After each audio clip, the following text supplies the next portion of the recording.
अस्सलाम वालेकुम and welcome to travel X by Haseeb. मेरा नाम है हसीब और आप देख रहे हैं ट्रैवल एक्स बाय हसीब। आज की वीडियो में हम लोग डिस्कस करेंगे कि कनाडा का वीज़ा जब हम लोग अप्लाई करते हैं, इसमें जो हमारे पास इनविटेशन लेटर होता है उसकी क्या वैल्यू है। इनविटेशन लेटर होने के बाद हमारे पास कितने परसेंट चांसेस हैं कि हमारा वीज़ा जो लग जाता है। जैसे कि आप बहुत सी टिकटॉक वीडियोस में देखते हैं, यूट्यूब पे देखते हैं, हर तरफ देखते हैं या फेसबुक की रील्स में देखते हैं कि लोग आजकल आपको ये ऑफ़र करते हैं कि आप हमारे पास आइए, हम आपको इनविटेशन अरेंज करके देंगे जिस पे गारंटीड वीज़ा लगेगा। मेरे पास भी इनबॉक्स बहुत आते हैं मेरे फेसबुक पेज ट्रैवल एक्सप्रेस पे, तो मैंने सोचा इस पे एक वीडियो बना दूँ ताकि हम लोग इस चीज़ को डिस्कस कर पाएँ कि क्या इनविटेशन से वीज़ा लगना आसान है या वो एक नॉर्मल रूटीन में चलता है। मैं यहाँ पे एक चीज़ आपको बताता चलूँ कि किसी किस्म का इनविटेशन जब तक आप उस इनविटेशन को प्रूफ नहीं कर पाएँगे कि उस वो जो इनविटेशन भेजने वाला है उसका आपका रिलेशन क्या है, आप उस इनविटेशन की बेस पे वीज़ा सिक्योर नहीं कर सकते। जैसे कि ऐसे लोग जिनके ब्लड रिलेशन हैं कनाडा के अंदर, जैसे कि मैं कह दूँ कि आपका कोई सिबलिंग्स है यानी कि आपके बहन-भाई हैं, आपके पेरेंट्स हैं या आप वहाँ पर हैं और आपके पेरेंट्स हैं पाकिस्तान में या आपके बहन-भाई हैं पाकिस्तान में, इन लोगों के लिए इनविटेशन आप ज़रूर भेजें, ठीक है? और उसके ऊपर वीज़ा लगने के नो डाउट आपके 60 टू 70% चांसेस हो जाते हैं। उसकी रीज़न ये होता है कि जब आप वहाँ पे इनविटेशन बना के भेजते हैं तो वहाँ के जो लोकल लॉ है उसके ऊपर आप उसको बाकायदा, जिस तरह पाकिस्तान के अंदर मैं बात करूँ तो एक लीगल पेपर होता है स्टाम्प पेपर, उसके ऊपर जिस तरह हम लोग कोई बात गारंटीड देते हैं, वहाँ के आप लीगल पेपर के ऊपर एक गारंटी गवर्नमेंट को देते हैं कि ये बंदे को मैं इनवाइट कर रहा हूँ, ये मेरा लास्ट ईयर का इतना टैक्स था, ठीक है, ये इतने दिन के लिए आ रहा है और ये इतने दिन के बाद वापस चला जाएगा, एक विजिट वीज़े पे आ रहा है और मुझसे मिलने आ रहा है। या आप इसके अंदर कोई रीज़न भी दे सकते हैं, जैसे कि अगर आप वहाँ पे रह रहे हैं, आपके बच्चे की ग्रेजुएशन सेरेमनी है या आपके बच्चों की शादी है या उनकी कोई एंगेजमेंट है या किसी किस्म का फैमिली इवेंट है, तो भी आप ये इनविटेशन दे सकते हैं। इसका तरीकाकार क्या होता है मैं आपको बता देता हूँ कि वहाँ पे आपने अटॉर्नी के पास जाना होता है, वो आपको एक पेपर बना के देता है, ठीक है? वो उसके ऊपर अपना साइन करके देता है, उसे सील करके देता है, ठीक है? गवर्नमेंट ऑफ कनाडा से, यानी कि वो तस्दीकशुदा होती है। उसके साथ आप अपने यूटिलिटी बिल भी भेज सकते हैं, अपना टैक्स पेपर अगर आपका है तो वो भी दे सकते हैं। This is the very good chance कि आप उस इनविटेशन के बिहाफ पे अपने ब्लड रिलेशन को अगर कनाडा का वीज़ा अप्लाई करवाएँगे तो वीज़ा लगने के चांसेस काफ़ी ज़्यादा हैं। अब मैं आता हूँ दूसरी तरफ, जहाँ पे आज की टिकटॉक वीडियोज़ में हम लोग देखते हैं कि जनाब, आपने अगर कनाडा का वीज़ा अप्लाई करना है या आपका कनाडा का वीज़ा रिफ्यूज़ हो चुका है, उसके बावजूद आप हमारे पास आ जाएँ, हम वहाँ से आपको एक इनविटेशन मँगवा के देंगे। अब मैं यहाँ पे ये बताता चलूँ कि ये इनविटेशन क्या होता है।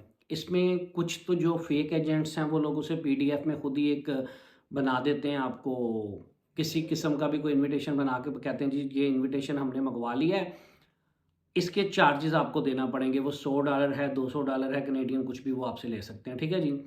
कुछ लोग ऐसे होते हैं जी, वो कहते हैं जी हम आपको वहाँ से किसी इवेंट का इनविटेशन मँगवा के देते हैं। यानी कि अगर आप सपोज़ करें बेकरी का बिज़नेस कर रहे हैं तो वो आपको वहाँ पे कोई इनविटेशन मँगवा के देंगे किसी बेकरी से, जो फैक्ट्री है या फैक्ट्री, या कह लें कि वहाँ की कोई बड़ी बेकरी है, उनसे, या वहाँ पे कोई इवेंट हो रहा है आपका बेकरी का तो उसका मँगवा के देंगे। यानी कि आप किसी भी बिज़नेस में, आप गाड़ियों का बिज़नेस कर रहे हैं तो उसपे, तो वो जो एक इनविटेशन मँगवा के देते हैं, उस पे आपका वीज़ा अप्लाई करते हैं। लेकिन उस इनविटेशन की अगर कॉस्ट $100 है तो वो आपसे $500 लेंगे। जो कि मैं हमेशा कहता हूँ कि आप खुद गूगल पे इवेंट्स कनाडा के सर्च करें तो आपको ये इनविटेशन खुद भी मिल जाता है। अब कुछ लोग ऐसे होते हैं, मेरे पास भी कुछ रिफ्यूज़ल्स लेकर आते हैं लोग, अपने डॉक्यूमेंट्स मेरे ईमेल पे भेजते हैं या फ़ेसबुक पे कॉन्टैक्ट करते हैं। वो कहते हैं जी एजेंट ने हमें कहा था कि जी हमने इनविटेशन मंगवा के दिया है, फ़ाइल के चार्जेस हमने ले लिए हैं, इनविटेशन के अलग से ले लिए हैं, ठीक है। उसके बावजूद वीज़ा रिफ्यूज़ हो गया तो वो ना ही हमें जीसी की का लॉगिन देते हैं या आईआरसीसी का लॉगिन देते हैं, तो हमें तो पता ही नहीं है कि उन्होंने क्या डॉक्यूमेंट्स लगाए थे या नहीं। तो मोस्टली इन केसेस के अंदर आपको कोई इनविटेशन लगाया ही नहीं जाता, क्योंकि उन्होंने तो अपनी दुकान चलानी है, उन्होंने तो आपको एक लालच देना है, आप उनके पास जाएँगे मेरे भाई और आपका वो वीज़ा अप्लाई करेंगे, ठीक है? अब अगर वो ये बात नहीं कहेंगे तो आप किस बेस पे जाएँगे? अब हमारे लोगों को ये बात नहीं समझ आती। अब आपका कोई ब्लड रिलेशन नहीं है, आप कोई उस रिलेटेड बिज़नेस नहीं प्रूव कर पा रहे या उस इवेंट के ऊपर जाने के लिए, ठीक है? लेकिन आप किसी थर्ड मैंने एक बंदे ने मुझे इन्विटेशन भेजा कि जी एजेंट ने मुझसे 2 लाख पाकिस्तानी माँगा है और उसके अंदर वो उन्होंने किसी गोरे का कोई इन्विटेशन था, जी ये मेरा दोस्त है पाकिस्तान में, मैंने इसको बुला रहा हूँ, ये मुझे मिलने आ रहा है। कॉमन सेंस से ज़रा सोचें, 2 से 5 मिनट के लिए आप अपने दिमाग पे ज़ोर डालें कि क्या गवर्नमेंट ऑफ कनाडा के जो इमिग्रेशन ऑफिसर्स हैं, जो आपकी वीज़ा प्रोफाइल, आपके वीज़ा एप्लीकेशन को असेस करते हैं, क्या इतने बेवकूफ़ हैं कि ये सपोज़ करें जी कोई जॉन साहब हैं, ठीक है? वो असलम साहब को बुला रहे हैं या अकरम साहब को बुला रहे हैं या नियाज़ साहब को बुला रहे हैं। इनका क्या रिलेशन है? उस रिलेशन को आप कैसे प्रूव करेंगे? आपके पास कुछ भी नहीं होता वो प्रूव करने के लिए, ठीक है? ये पेपर पीडीएफ में बना दिए जाते हैं। मुझसे कई लोग कई दफ़ा कहते हैं कि हसीब भाई कोई इन्विटेशन अरेंज करवा दें। मैं उनको समझाता हूँ, उनको हर बात क्लियर करता हूँ कि ऐसे इन्विटेशन नहीं होते। जो मैंने जैसे कि पहले बताया कि या तो आपके बिज़नेस रिलेटेड हो, कोई इवेंट आ रहा है, ठीक है? कोई सेमिनार हो रहा है तो ठीक है, लेकिन आप थर्ड पर्सन किसी वहाँ पे पाकिस्तानी रहने वाले का ऐसी इन्विटेशन मँगा के लगा लेंगे तो ऐसे नहीं होता। कितना भी समझा लो लोगों को बात समझ नहीं आती, ठीक है? लेकिन मेरा काम है आपको बताते रहना, रियलिटीज़ बताते रहना, जो कोशिश होती है कि चलो यार, अगर आप में से कोई एक बंदा भी फ्रॉड से बच गया तो काफ़ी होगा, ठीक है? अगर आपके साथ ऐसा कोई फ्रॉड हो चुका है तो आप इस पे लोगों को बताना चाहते हैं तो नीचे कमेंट में बताएँ, मैं आपसे कॉन्टैक्ट करूँगा, हम लोगों को आपकी स्टोरी बताएँगे ताकि बाकी लोग फ्रॉड से, ये भी एक नेकी होती है जब आप किसी को फ्रॉड से बचाते हैं।